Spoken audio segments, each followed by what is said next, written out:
They found 5 stores that had tampered bottles, but I say we don't know the exact number because it's entirely possible that there were more, and people who bought them didn't end up taking them because they chucked them after this whole thing blew up. Yeah. Which would make sense, although if they'd held on to them, they could have sold them years later on eBay. Well, of course, because they knew eBay was coming. Yeah. Of course.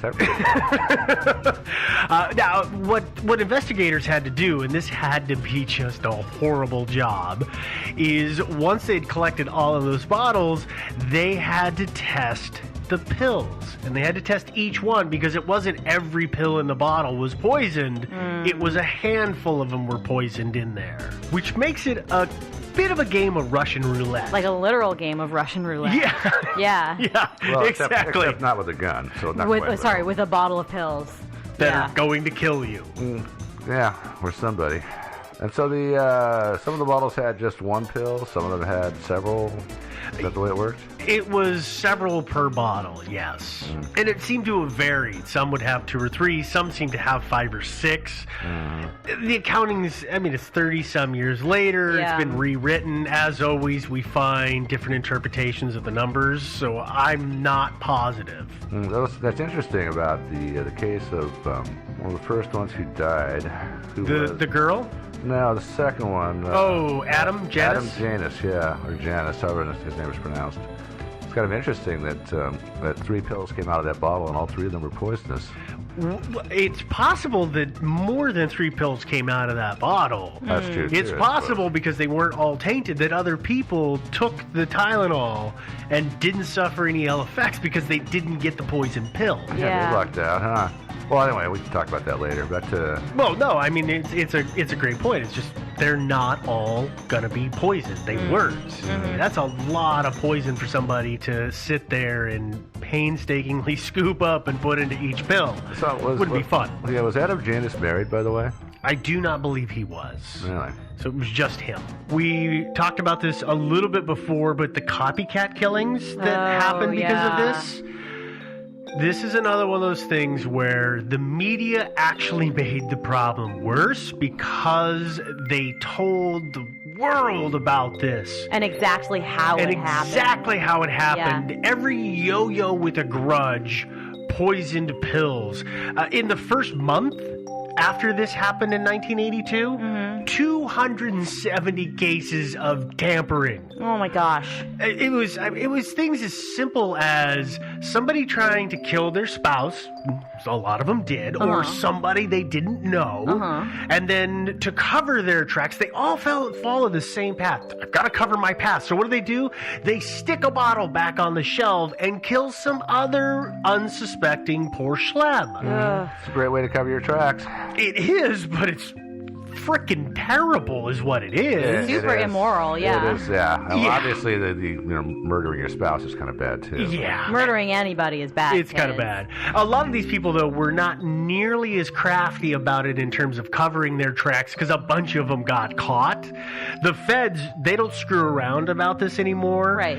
The laws that went into effect are so stern. There's a woman, what is her name? Stella Nickel? She poisoned Excedrin capsules with cyanide and killed her husband. And then, to cover her tracks, she poisoned some other pills and stuck them in a bottle, stuck them back on the shelf. She killed for those 2 deaths. She was sentenced to 90 years in prison. Yeah. Well, to be fair, she killed 2 people. Oh, yeah. 90 years is, that's about right. She could potentially have killed a lot more. Yeah. Yeah, no, I'm not questioning that sentence at all. No. It's just a great example of once they put that rule into effect, they went after people like a bulldog. Right, well. As well, they should. Yeah. That seems reasonable. As Devin had talked about earlier, Johnson & Johnson, through this whole thing, came out like the shining star. Yeah. They're referenced in business books and all this stuff about how to handle a consumer situation because they were the first to institute the packaging regulations on medication. Actually, they did it before it became a regulation. They just started doing it. They willingly pulled their products from the shelves. They offered refunds. The hospitals loved to use Tylenol, especially extra strength Tylenol, and they yanked it all out of the hospitals willingly. They didn't have to at the time that they did it.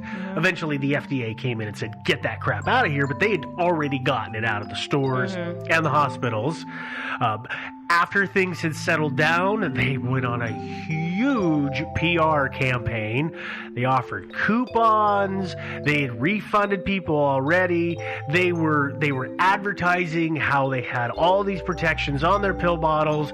In the end, 1 year after this happened, they had only lost 10% of their market share. And incredible. They were at the top to begin with. Yeah, and as you know, they're still going strong now. But I really, it would have been right after this whole thing happened. Right after they were pulling them off the shelves. You know that J&J stock had to be tanking. What a great time to buy Johnson & Johnson stock. It would have been. Well, when we go back in our time machine, that's what we'll do. But yeah, and that might be part of this. Maybe the guy that did this did it because he wanted to make their stock tank so he could buy a bunch of it. Oh. Maybe. Yeah. I'm not going to say no. We'll wait till the theories surface. Well, this is that we're at the theory, so that is a possible theory that somebody did it to tank their stock, according to Joe. Mm-hmm. Let's. Do you have any? You want to flesh that out at all, sir? No, it just occurred to me just now. Yeah, It was John Titor. I would say that it could have been a time traveler. I don't know, but I would say that the FBI needs to go back and just interview every stockbroker who. Yeah, this sounds good. Yeah. Mm-hmm. Our first theory, most of our theories are going to be about specific people. The first theory is about a guy named James Lewis. And James Lewis is the name that you're gonna see more often than not when you do any reading on this. The reason is that he didn't do the smartest thing ever. When the story broke and everybody's freaking out, what does he do? He writes a letter to Johnson & Johnson requesting $1 million to make the killings stop. And by the way, don't bring the cops in. Yeah, and then he signed his name to it. Signed a blonde. No, he didn't, Joe. Yeah, I know. But Johnson & Johnson didn't play ball. They immediately turned over the letter to the authorities. I believe it was the FBI. Yep. Who figured out from the postmark where he was. He was in New York, and they went hunting for him. That's so dumb. Yeah. Well, they also had connected him to another letter that they were looking into, which was a letter that he had sent to Reagan, threatening the life of the president, because Ronald Reagan was the president at the time, if Reagan didn't change the tax code. I probably should have sent that to Congress, huh? Because the tax code, that really makes sense. Well, Lewis and his wife, they were living in a hotel. I think it was a short-term stay hotel kind of situation, if I understand it correctly. Rent by the week? Yeah. Yeah. When they got wind, or somehow they got wind that the feds were after them. And they went on the lam because they didn't want to get arrested. Weird. I know, crazy. Lewis and his wife were on the lam. Eventually a tip came in 8 weeks after they disappeared, and he was arrested. His wife shortly thereafter turned herself in. And, of course, the FBI went after him full force because they were sure that he was responsible for poisoning all of these people. In the end, the only thing they could pin on him was the extortion attempt. After all, it was in New York and not Chicago. Yep, that's a very good point, and that does play into a lot of the stuff about him. But he got sentenced to 25 years in prison. He served 13, but he did get I don't remember exactly what the reason was he was paroled, but he's an elderly guy at this point. And I don't know that they thought he was a threat anymore, but he did serve time for the extortion alone. They're still trying to hang the crime on him. They are, because, guilty of one crime, or one is good enough for the other, right? No. No, it's not. This is America. America. Well, here's the problems with Lewis being the perpetrator of this entire thing. He was in New York. He was There you in go. New York. It's a big one. Yeah. He would have had to have somehow gotten to Chicago to drop off all the poison pills.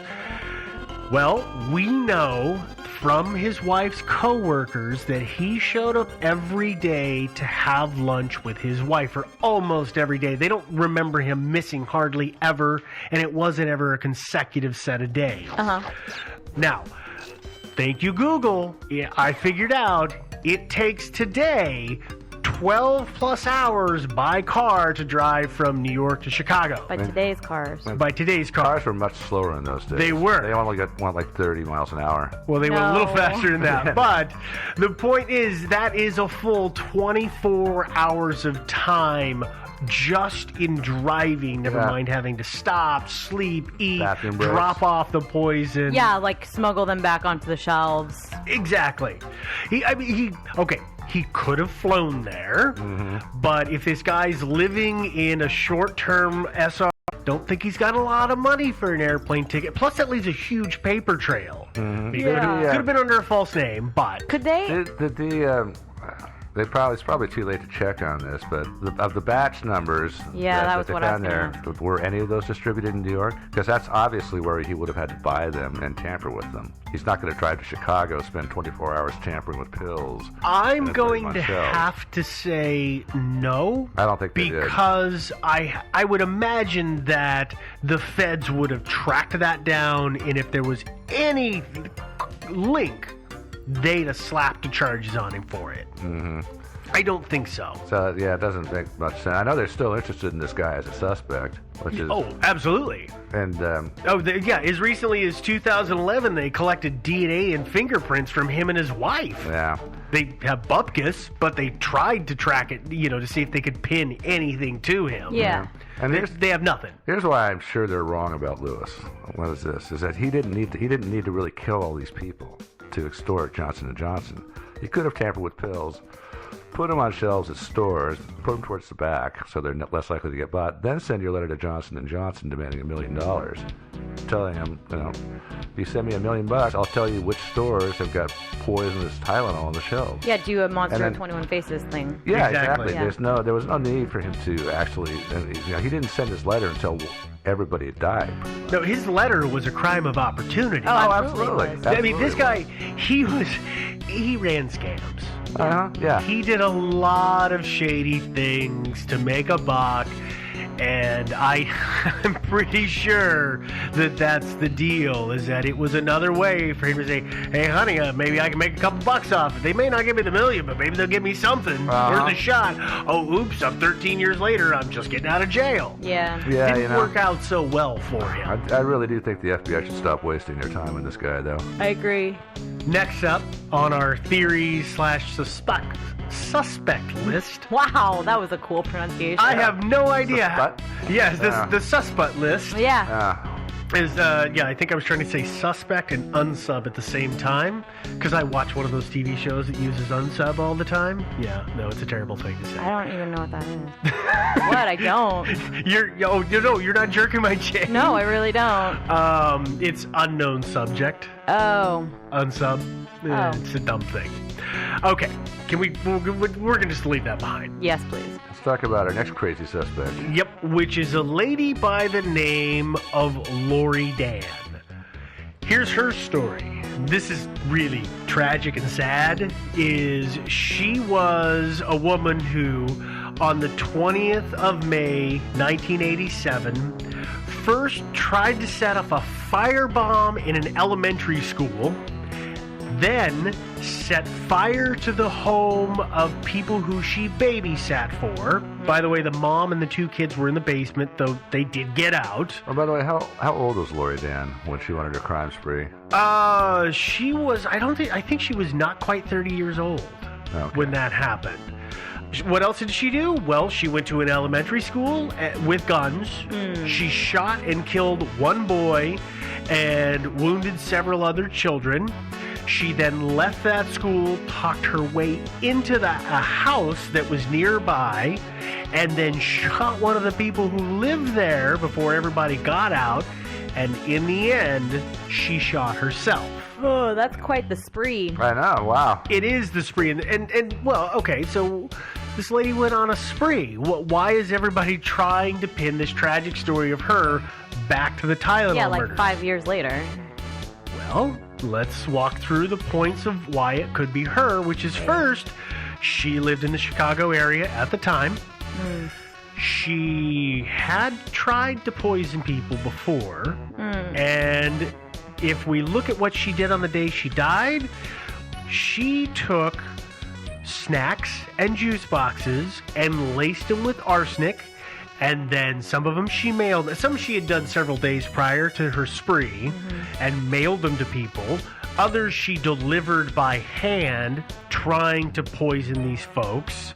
It didn't kill anybody, thankfully, because the arsenic was so diluted and it tasted terrible that nobody would consume the entire cookie or juice or whatever it might have been that she poisoned. But, I mean, not to speak ill of the dead, but this woman who obviously had a mental condition, and I'm not being rude, she did have a mental condition. She had some depression issues. There were some things going on. But I just don't see her being organized enough to have pulled off the Tylenol murders. I mean... Well, also, she obviously knew how to make or procure potassium cyanide. Why bother with arsenic? Arsenic is not actually that effective. Yeah, like a really weak dose of arsenic too, right? Yeah, it takes a lot of arsenic to kill somebody. And whoever did this, they were pretty slick on getting in and out of stores, and nobody noticed anything was amiss. Yeah. She was not that good with her product tampering because the juice boxes, a bunch of people noticed that the corners were pulled up and they were leaking. Yeah. So that's a giant problem. Obviously, yeah. A little bit. Everything she did called attention to what she did, and I just don't think she had the wherewithal to be sneaky enough to get away with it. Yeah, was she in between the original poisonings and her crime spree here? Was she institutionalized for any length of time? I don't think she was. She had been a lot of stuff that happened prior to her spree. She had been married. The marriage had fallen apart. She was having a really rough time. But I don't remember her having been put into an institutional situation at all. Yeah, it just seems odd that if she'd like to poison people, that there'd be this 5-year gap between the original poisonings and then this crime spree. Yeah, no, it being institutionalized would explain why there was a gap. But I don't remember seeing anything about her having been locked up. But we'll go on to our next suspect, which, I'll be honest, this one's a bit of a kooky, outlandish one, but that's dumb. It's the Unabomber. No. Where's Ted these days? In a prison. That's what I thought. The FBI collected DNA evidence from Kaczynski several years ago because they wanted to see if maybe he had been responsible for this. It's understandable. In the late 70s, early 80s, he had been active in the Chicago area. I think he had done a couple of things, a couple of bombings or something like that. I can't remember what he did in the early 80s, but they knew that's where he was. Plus, his family had a home in that area. So they checked him. His specialty was sending letter bombs to people. Yeah, I was going to say, it seems like the MO was a little different there. Yeah, a lot different, yeah. Well, and go figure, his DNA didn't match anything that they have. And he also... Whatever they have. He also singled out specific people for his letter bombs for whatever reasons. Not justifiable ones, obviously, but he didn't just necessarily kill people randomly. Yeah. Well, he vehemently denied that he was involved with this. I mean, he's fessed up to most of what he did, but he vehemently denies that he was ever involved in this. Right. So that theory, I'm not going to give it legs. Whatever. Bottom of the stack. Yeah. Now we're going to go on to our next suspect, and that is a guy by the name of Roger Arnold. Roger Arnold, this guy's story is really kind of sad. He was a dockhand at the time in the Chicago area who went out one night, had a couple of drinks, maybe one too many, and made a couple of statements while he was at the bar about the poisonings, which gave some people around him pause. And go figure, somebody called the cops. Yeah, I would have.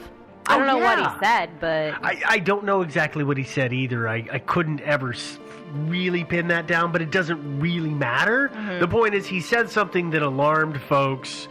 There were some... And when he got arrested... The cops started looking into him. What do they find? Well, they find some weak connections between him and some of the victims. There was the connection between Mary